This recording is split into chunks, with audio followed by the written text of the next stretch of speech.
This is the Pro side. The request from the last video is in the console, waiting for a price.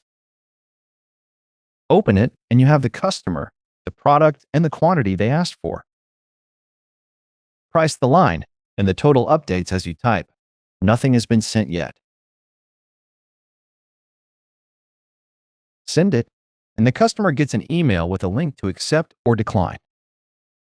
This is what they see: your quote, the price you set, and 2 buttons.